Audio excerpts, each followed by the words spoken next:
Salam sejahtera bagi kita sekalian. Assalamualaikum warahmatullahi wabarakatuh. Mendikbudristek Nadiem Makarim telah mendesain mekanisme rekrutmen guru P3K mulai tahun 2024. Sekolah langsung merekrut guru tersebut dan diangkat menjadi P3K. Gaji dan tunjangannya langsung ditransfer dari Pemda ke rekening sekolah, sehingga pengangkatan guru P3K tidak berbelit-belit lagi. Ini akan diberlakukan mulai tahun 2024. Seperti apa mekanisme ini? Mari kita simak bersama. Sekarang izinkan saya memaparkan mekanisme yang akan mulai tahun 2024. Ya, tentunya rekrutmen tahun 2023 akan berlangsung dan kami memberikan kesempatan kepada Pemda untuk mengajukan formasi sebanyak-banyaknya. Tetapi kami menyadari kalaupun itu belum mencukupi, kami membutuhkan mekanisme tahun depan untuk benar-benar menyelesaikan isu guru honorer ini secara permanen. Pertama, mungkin slide berikutnya mengulang sedikit mengenai apa sih alasan kenapa terus ada permasalahan guru honorer ini. Ini ada 3 alasan utama. Yang pertama adalah guru itu adalah pekerja di dalam sekolah-sekolah kita yang bisa saja kapan saja pindah, bisa saja berhenti, pensiun, ataupun meninggal sewaktu-waktu. Jadi ini tidak bisa, sekolah-sekolah itu tidak bisa mengganti karena harus menunggu rekrutmen guru ASN secara terpusat. Jadi ini suatu hal yang sangat sedikit berbeda ya, di mana di siklus di sekolah itu ada kebutuhan guru yang real time yang terjadi secara berkala, tetapi rekrutmen guru itu dilakukan secara gelondongan per tahun. Jadi ini menurut kita suatu masalah yang akan selalu menyebabkan kebutuhan guru secara tiba-tiba di dalam sekolah yang ujung-ujungnya pasti akan terpaksa merekrut honorer misalnya. Dan ini harus kita selesaikan dengan mekanisme. Permasalahan kedua adalah perekrutan ini dilakukan secara terpusat karena adanya kekhawatiran bahwa jumlah dan kompetensi guru itu tidak sesuai kebutuhan. Dan sebenarnya kalau kita sudah punya data dari setiap sekolah, seharusnya yang mengerti kebutuhan rekrutmen itu harusnya kembali lagi kepada sekolah. Mereka yang membutuhkan, dan tentunya pemerintah pusat dan Pemda bisa mengawasi berdasarkan jumlah murid dan jumlah kapasitas berapa sih sebenarnya guru yang dibutuhkan di masing-masing sekolah. Nah, karena perekrutan ini dilakukan pusat, makanya terjadi siklus-siklus yang tidak sinkron dengan masing-masing sekolah. Dan permasalahan ketiga tentunya yang sudah kita alami beberapa kali adalah Pemda tidak mengajukan formasi guru ASN yang sesuai dengan kebutuhan yang data dari pusat gitu, dari jumlah murid, data dari Dapodik, karena berbagai macam alasan.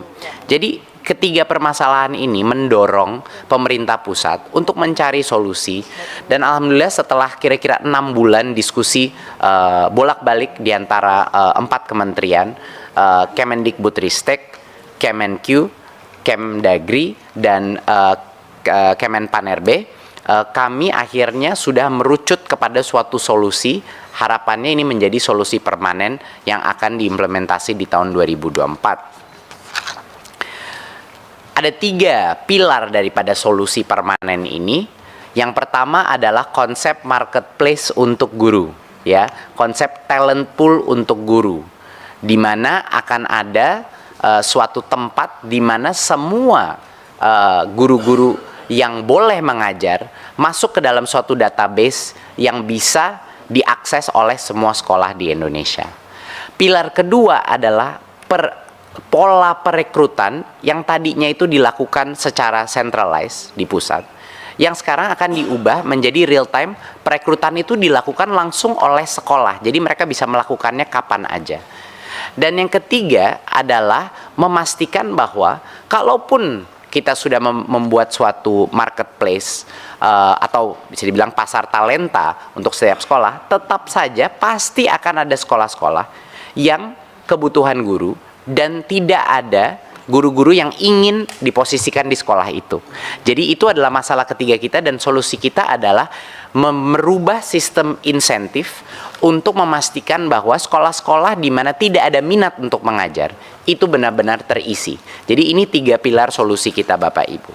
Sekarang kita masuk kepada pilar yang pertama dulu, mengenai marketplace untuk guru ini. Marketplace untuk guru adalah suatu database yang nanti akan didukung secara teknologi, di mana semua sekolah ini bisa nanti mengakses siapa sih saja yang bisa menjadi guru dan siapa yang saya mau undang untuk menjadi guru di sekolah saya. Siapa aja yang akan masuk ke dalam marketplace ini? Yang pertama adalah guru-guru honorer yang sudah lulus seleksi. Ya, mereka yang mengikuti seleksi untuk menjadi calon guru ASN. Nah, seleksi ini pas mereka sudah lulus, itu pasti grade, mereka akan masuk ke dalam database ini. Yang kedua yang akan masuk marketplace ini, pool talenta ini, adalah lulusan PPG Prajabatan. Ini guru-guru baru yang sudah lulus PPG, dan mereka akan juga masuk ke dalam marketplace terintegrasi ini. Ya, dan juga semua guru honorer yang lulus seleksi dan lulusan PPG Prajabatan ini bisa mendaftarkan diri dalam marketplace, dan kita tahu bahwa karena kriterianya sudah ketat, semua guru atau calon guru yang masuk ke dalam marketplace ini sudah berhak untuk mengajar ya di sekolah-sekolah kita. Nah, jadi calon guru ini lebih fleksibel untuk mendaftar dan memilih lokasi mengajar tanpa harus menunggu lagi proses perekrutan secara terpusat, ya. Jadi ini real time, benar-benar kita mengikuti kebutuhan masing-masing sekolah di daerah. Berikut, sekarang kita bahas proses perekrutannya sendiri yang akan berubah. Yang pertama, langkah pertama adalah anggaran gaji dan tunjangan guru ASN yang sekarang itu ada di Pemda, ini dialihkan langsung ke sekolah. Jadi sama persis seperti anggaran dana BOS, kami akan mentransfer anggaran ini kepada sekolah langsung, rekening sekolah, dan itu hanya boleh digunakan untuk perekrutan guru yang ada di dalam talent pool tadi, yang ada di marketplace guru tadi. Jadi memang dikunci penggunaan dana itu hanya untuk yang memang benar-benar boleh menjadi guru. Dan yang kedua adalah sekolah sekarang bisa merekrut guru ASN kapan saja, tidak perlu menunggu siklus perekrutan. Kapan saja mereka bisa merekrut, menawarkan posisi mereka, asal itu mengikuti formasi yang saat ini ditentukan oleh, yang kedepannya tahun 2024 akan ditentukan oleh pemerintah pusat berdasarkan semua data dari Dapodik dan data source lainnya. Ya, tapi ini bersifat dinamis, setiap tahun tergantung. Kalau jumlah siswa berubah, formasi akan berubah dan selainnya. Jadi ini perubahan yang cukup besar, seperti yang kami sudah bilang dalam beberapa raker sebelumnya. Kalau memang kita menyadari bahwa formasi dari daerah tidak akan mencukupi menutupi kebutuhan guru kita, formasi itu pun sekarang rencananya akan ditentukan oleh pusat berdasarkan data Dapodik, ya, dan data-data lain, ya. Step ketiga adalah langsung setelah semua talenta pool itu sudah jadi dan sekolah bisa mengakses, anggaran sudah ditransfer ke sekolah, perekrutan itu dilakukan melalui platform teknologi ini. Jadi setiap sekolah, setiap kepala sekolah bisa memastikan untuk merekrut guru yang berkompetensi, dan ini dikunci. Sekali lagi, ini yang penting, kita kan mau mengatasi masalah honorer ini secara permanen, Bapak Ibu. Artinya dana yang ditransfer ke sekolah itu hanya boleh diberikan kepada calon-calon guru yang ada di dalam database tersebut. Di luar itu tidak boleh dilakukan transfer. Ya, di luar itu akan ada pelanggaran, sehingga dengan adanya sistem marketplace seperti ini tidak ada lagi opsi untuk menggunakan anggaran untuk bisa merekrut guru honorer lagi karena sudah ada marketplace terbuka. Ya, jadi kita tidak menciptakan masalah di masa depan, Bapak Ibu. Nah, dan kalau seorang calon guru tadi, misalnya guru yang lolos passing grade, ya, sudah direkrut oleh sekolah, confirm, maka otomatis dia akan diangkat sebagai ASN, otomatis menjadi P3K, ya. Jadi ini mekanisme yang sangat efisien gitu. Pada saat ada posisi terbuka. Karena kan saat ini Bapak Ibu permasalahannya adalah banyak guru mengekspektasi kalau lolos passing grade artinya dia menjadi P3K. Itu kan tidak benar sebenarnya. Ini masalah komunikasi juga. Bahwa sebenarnya lolos passing grade artinya dia punya kesempatan menjadi P3K kalau ada formasi yang akan menerima mereka gitu. Nah, ini adalah hal yang sekarang secara otomatis kalau sekolah itu akhirnya setuju, oke, ini saya mau calon guru ini dan calon gurunya menerima, ya, langsung secara otomatis status ASN-nya menjadi valid. Dia menjadi P3K di sekolah tersebut. Dan pembayaran guru ASN menggunakan sistem pembelajaran sekolah. Seperti yang kita bilang tadi dikunci, hanya guru pada roster sekolah yang dibayar dengan sistem, tidak ada lagi guru honorer yang dibayar seadanya. Nah, jadi ini adalah sistem ini dan didukung dengan teknologi, satu-satunya cara Bapak Ibu untuk menghentikan perekrutan guru honorer baru, tetapi memberikan kesempatan maksimal bagi semua sekolah untuk memenuhi kebutuhannya tanpa menunggu siklus perekrutan pusat.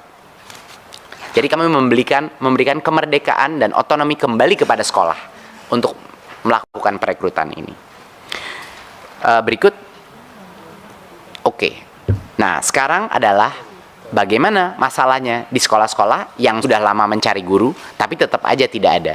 Tentunya marketplace tidak cukup, karena dengan marketplace pasar bebas pun pasti banyak guru yang tidak mau ditempatkan di beberapa daerah yang memang mungkin kurang menarik bagi guru-guru tersebut. Jadi harus ada solusinya juga untuk daerah-daerah yang paling kebutuhan guru di lokasi yang tidak sering diminati guru. Kami sudah menentukan bahwa sekarang kita akan tahun depan akan mengenalkan mekanisme beasiswa dengan ikatan dinas. Jadi beasiswa untuk guru PPG Prajabatan, guru-guru baru yang menerima beasiswa. Nah, ikatan dinas ini akan diperlakukan untuk beberapa tahun. Mereka akan ditempatkan di mana kami merasa itu dibutuhkan. Nah, tapi tentunya ada berbagai macam benefit dari ini juga. Kita akan memberikan insentif dalam karirnya dan lain-lain. Jadi kenaikan kepangkatan yang lebih cepat dan lain-lain. Jadi untuk guru-guru baru yang mau menerima beasiswa, tentunya yang tidak mau menerima beasiswa tidak masalah. Mereka punya kebebasan untuk menentukan sendiri mau daerah yang mana, mau formasi yang mana. Tetapi bagi yang menerima beasiswa dari pemerintah, dia selama beberapa tahun pertama karirnya kita tempatkan di lokasi yang benar-benar membutuhkan guru. Dan ini menurut kami Bapak Ibu kesempatan yang luar biasa juga untuk melatih jiwa sosial guru-guru kita dan juga melatih mereka pedagogi yang lebih baik lagi, karena melatih mengajar di dalam daerah yang tertinggal atau sekolah dengan tingkat literasi yang rendah itu luar biasa untuk pengalaman guru tersebut. Jadi ini adalah salah satu langkah pertama kita. Ya, yang menerima beasiswa itu ditempatkan di tempat-tempat yang kurang diminati paling tidak 3 tahun. Saat ini kami kira-kira kisarannya 3 tahun kita tempatkan. Setelah itu bebas, dia boleh pindah mengikuti di dalam talent marketplace, membuka dirinya di berbagai macam posisi yang dia inginkan. Dan kami akan juga menyediakan insentif kenaikan pangkat lebih cepat bagi guru-guru yang memilih daerah-daerah atau sekolah-sekolah yang punya tingkat literasi yang rendah atau daerah yang tidak diminati gurunya. Halaman terakhir adalah tindak lanjutnya apa? Apa perubahan yang dibutuhkan untuk mencapai ini di tahun 2024? Yang terpenting adalah perubahan RPP manajemen ASN. Ini benar-benar langkah yang sedang dikerjakan lintas kementerian untuk melakukan perubahan ini. Bahwa agar formasi guru itu ditetapkan oleh pemerintah pusat, ya, itu langkah pertama di dalam RPP ini. Seleksi guru masuk ke marketplace tersebut, ya. Dan kabar gembira Bapak Ibu, kalau kita melakukan dengan mekanisme seperti ini, real time recruitment, artinya tes seleksi pun tidak harus dilakukan secara gelondongan, misalnya 2 kali setahun. Kita bisa mempunyai testing center di mana-mana yang di kapanpun guru-guru honorer atau guru lain yang ingin melalui tes ini bisa untuk lolos seleksi sehingga dia bisa masuk ke dalam talent marketplace-nya. Ya, jadi tidak ada sekat-sekat waktu dalam melakukan berbagai macam implementasi ini. Ya, seperti yang saya bilang tadi. Jadi ini RPP manajemen ASN ini yang sedang dikerjakan lintas kementerian. Dan yang kedua, perubahan terbesar yang harus dilakukan adalah DAU grant kepada yang spesifik untuk pembayaran guru P3K yang ditransfer langsung ke sekolah. Ini mekanisme sama persis seperti dana BOS, tapi yang ini dilakukan DAU. Kalau dana BOS, DAK. Ini DAU yang ditransfer ke sekolah dan dipagu hanya untuk membayar gaji dan tunjangan guru yang terregistrasi di database tersebut. Guru lain tidak boleh diberikan, gitu. Dan ini tentunya akan rekening terpisah dari dana BOS biar dari sisi pemantauan akan jauh lebih mudah. Dan tentunya ini semua akan didukung melalui teknologi pembangunan sistem marketplace yang sedang dibangun dan dirancang sekarang, sedang didesain. Ya, saya rasa itu yang bisa saya sampaikan. Bagaimana mencapai ini butuh waktu sangat lama, 6-8 bulan kami memperdebatkan dan mencari solusi dengan berbagai kementerian, dan tidak mungkin akan bisa tercapai kalau tanpa dukungan 3 kementerian lainnya tadi. Jadi saya ingin mengucapkan apresiasi saya kepada 3 kementerian yang benar-benar mendukung dan berpikir terbuka bagaimana bisa menuntaskan permasalahan ini. Tanpa 3 kementerian itu tidak mungkin kita bisa mencapai kesepakatan ini untuk maju ke depan. Terima kasih. Sekian dari saya. Wassalamualaikum warahmatullahi wabarakatuh. Sampai ketemu pada video berikutnya di channel ini. Jangan lupa dukung terus channel ini dengan cara klik subscribe, like, dan loncengnya. Semoga bermanfaat. Wassalamualaikum warahmatullahi wabarakatuh. Shalom.